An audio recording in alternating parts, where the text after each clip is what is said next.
Assalamualaikum warahmatullahi wabarakatuh.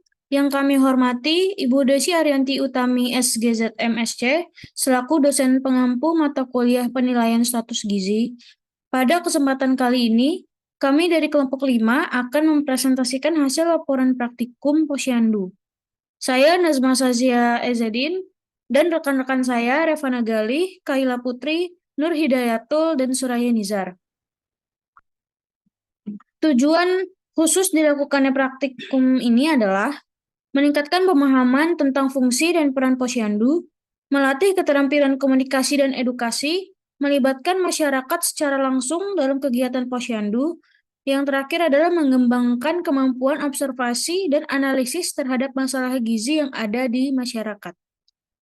Tempat dilakukan praktikum ini di Posyandu Edelweiss RW 020, Kelurahan Teluk Pucung, Kecamatan Bekasi Utara, Kota Bekasi, waktu 08.00 sampai 11.30 waktu Indonesia Barat. Pada saat ini kita melihat dua indikator penting untuk melihat status gizi bayi dan balita, yaitu berat badan berdasarkan gizi skor dan ukuran lingkar kepala normal. Di bagian kiri ada tabel berat badan bayi dan balita untuk laki-laki dan perempuan, mulai dari lahir hingga usia 24 bulan. Tabel ini menunjukkan kisaran berat badan yang masih normal dengan rentang -3 standar deviasi sampai +3 standar deviasi. Warna tabel juga membantu kita membaca apakah berat badan anak termasuk kurang, normal, atau berlebih. Di tabel bagian kanan, lingkar kepala normal bayi dan balita. Ukuran lingkar kepala juga menjadi indikator penting karena bisa menunjukkan bagaimana perkembangan otak dan status tumbuh kembang anak.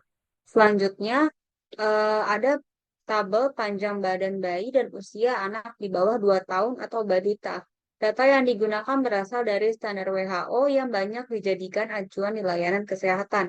Di tabel ini kita bisa lihat rentang panjang badan normal berdasarkan umur dalam bulan, mulai dari bayi baru lahir sampai 24 bulan untuk anak perempuan dan laki-laki. Sama seperti tabel berat badan, rentang Z-score ini membantu mendeteksi apakah anak tergolong pendek, normal, atau justru tinggi untuk usianya. Selanjutnya, di sini ada tabel panjang badan dan tinggi badan anak usia 2 hingga 5 tahun. Data ini juga disusun berdasarkan WHO, kemudian tabel ini juga menunjukkan kisaran tinggi badan ideal sesuai anak dalam bulan dan juga dibagi untuk anak laki-laki dan perempuan. Rentang Z-score ada di -3 standar deviasi hingga +3 standar deviasi.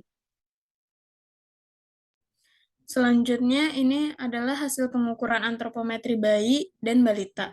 Pada tabel ini ditampilkan data beberapa anak dengan usia yang bervariasi, mulai dari bayi di bawah 1 tahun hingga anak usia balita 5 tahun. Data yang ditampilkan meliputi nama, usia, jenis kelamin, berat badan, tinggi atau panjang badan, lingkar kepala, serta nilai Z-score untuk berat badan menurut usia dan tinggi atau panjang badan menurut usia. Bagian pertama, kita bisa lihat kolom berat badan dan tinggi badan digunakan untuk menghitung status gizi anak. Hasilnya terlihat di kolom berat badan menurut usia dan tinggi atau panjang badan menurut usia, di mana nilai ditulis dalam bentuk standar deviasi. Jika Z-score mendekati 0 standar deviasi atau di antara -1 standar deviasi hingga +1 standar deviasi, artinya status gizi anak tergolong normal. Jika di bawah -2 standar deviasi, berarti anak berisiko gizi kurang dalam bentuk berat badan atau stunting dalam bentuk tinggi badan. Sebaliknya, jika lebih dari +2 standar deviasi, berat badan anak cenderung berlebih. Bagian kedua, ada data lingkar kepala yang menunjukkan ukuran normal atau tidak. Lingkar kepala penting untuk memantau perkembangan otak anak. Jika tidak normal, bisa jadi indikator adanya masalah tumbuh kembang pada anak.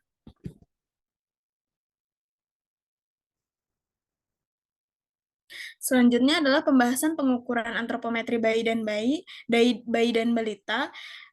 Ada menurut usia. Dari data tersebut dapat disimpulkan bahwa rata-rata hasil perhitungan Z-score menurut berat badan menurut usia anak-anak di Posyandu Edelweiss didapat 1 dari 18 anak yang hasilnya menunjukkan obesitas. Untuk 17 anak-anak lainnya memiliki status gizi baik. Untuk tinggi atau panjang badan menurut usia, dari data di atas dapat disimpulkan bahwa hasil rata-rata perhitungan Z-score menurut panjang badan menurut usia atau tinggi badan menurut usia dari anak-anak di Posyandu Edelweiss didapat 2 dari 18 anak yang hasilnya menunjukkan bahwa anak tersebut tergolong pendek. Untuk 16 anak-anak lainnya memiliki status gizi normal. Untuk Lika, dari data di atas dapat disimpulkan bahwa hasil perhitungan lingkar kepala atau yang disebut sebagai Lika dari anak-anak di Posyandu Edelweiss, 4 dari 9 anak yang hasilnya tidak normal, untuk 5 anak lainnya memiliki status normal.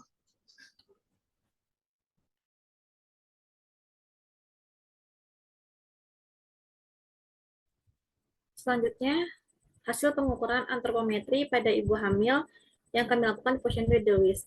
Pengukuran ini meliputi beberapa parameter, yaitu indeks massa tubuh sebelum hamil, berat badan saat ini, tinggi badan, lingkar lengan atas atau lila, serta melihat apakah ibu hamil tersebut berisiko kekurangan energi kronis atau tidak.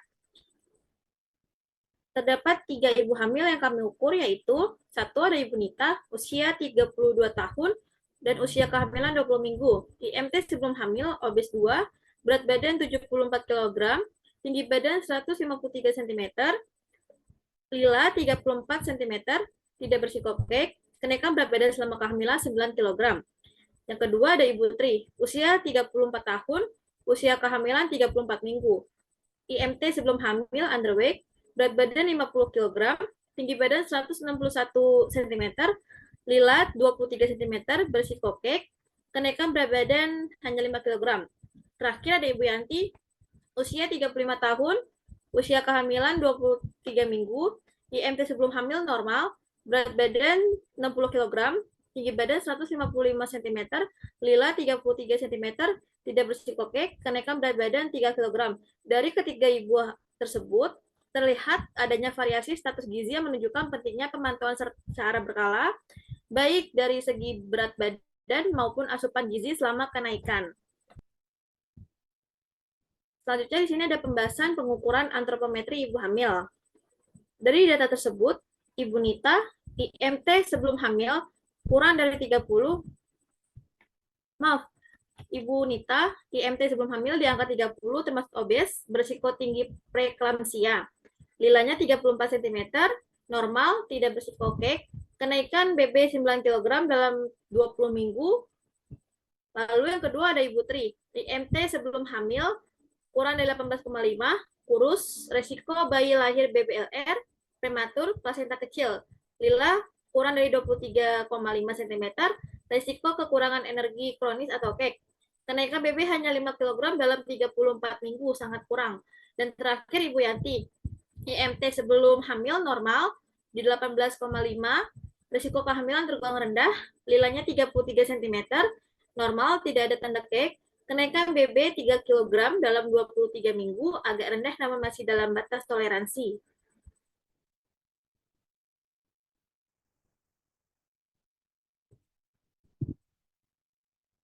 Berikut beberapa dokumentasi yang kami ambil saat dilakukannya praktikum Posyandu. Berikut referensi yang kami ambil.